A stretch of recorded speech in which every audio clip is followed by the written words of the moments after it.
It's time for Around the Ozarks Wake Up Weather, sponsored by Scooters Coffee and Rescue Towing. Here's your host, meteorologist Abby Dyer. Good morning, everyone. You are listening to Around the Ozarks Wake Up Weather. I am meteorologist Abby Dyer, and it's great to be with you on this Thursday morning. We've got some rain, some thunderstorms still around on the radar this morning, especially out in some of our eastern counties. Those will be wrapping up pretty early today. I think we're dry by the lunch hour everywhere as low pressure moves in and a cold front approaches from the northwest. Got to tell you, though, I'm still pretty focused on yesterday. It was so nice in the Ozarks on Wednesday, low to mid 70s, near record high temperatures. And now what we're dealing with, of course, we had the storms overnight. And now we're going to be dealing with some cooler weather that's building into the forecast. Cold front passes through the Ozarks this evening, and it will indeed bring a cool down with it. I think we see partial sunshine, though, later today. Storms for a few this morning, so be cautious of that. Grab the umbrella if you're heading out the door right now. What I'm watching, though, is that rain clearing the area from west to east this morning. We'll be left with dry skies, maybe a little bit damp out there for the first half of the day, but the second half of the day, we'll see the wind pick up out of the northwest and some cooler air being ushered into the region. Highs today will still be pretty pleasant. I'm still expecting us to make it to the low 60s in most communities today. We're going to see the sunshine in part, but overnight tonight, it gets kind of chilly again with low temperatures falling back into the 30s for Friday morning. Slightly cooler on Friday afternoon, too. In fact, mid 50s to near 60 degrees for the high temperatures on Friday. Not a bad day, but definitely cooler than what we were experiencing for the middle of the week when high temperatures were pushing those record highs. Above normal temps will then build in for us again by the weekend, and the early part of next week is looking very warm in the Ozarks again.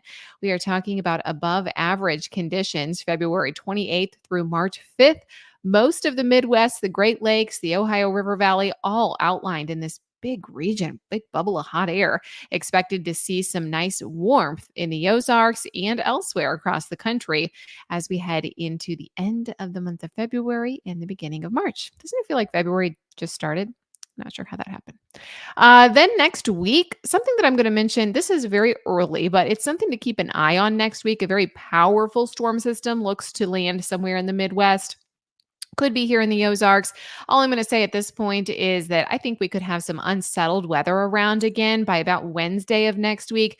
So I've got my eye on that. And after the thunderstorms that some of you experienced last night, it's just a good reminder that we're starting to see temperatures warm up. That transition to spring can oftentimes be rather volatile in the weather department. So we are looking for some storms to arrive somewhere in the Midwest next week. Not necessarily for the Ozarks, but it's possible that we're dealing with more strong storms by the time we get to Wednesday of next week. So this is just a super early heads up on that. Today, we're looking at the skies that will clear and high temperatures that will still manage to climb to the low 60s. Overnight, though, I think we fall back close to the freezing point in spots or slightly above. So a cold start on Friday morning, and then we'll be left with that cold and dry air in the forecast for Friday afternoon. The weekend looks fantastic with highs back into the 60s on Saturday. Once again, by Sunday, I think we could be near 70 degrees. So it'll be yet another nice weekend for some outdoor activities. Sunday looks like the warmer of the two. Around the country, what's making headlines, the southwestern United States experiencing really dry and warm conditions again, and with some gusty winds. All of that combines to mean high fire danger in the southwestern portion of the country. We're keeping an eye on that. No wildfires active currently, but that's what we don't want to see. Also, a storm system in Alaska has prompted blizzard warnings this morning across the western and northern Arctic coasts. So winter far from over for our friends up in Alaska. Here it is, the Around the Ozarks Wake Up Weather Brain Twister question for the day. Kind of a weird one for you. Maybe you know it, maybe you don't. After being widowed, which president married his first wife's niece?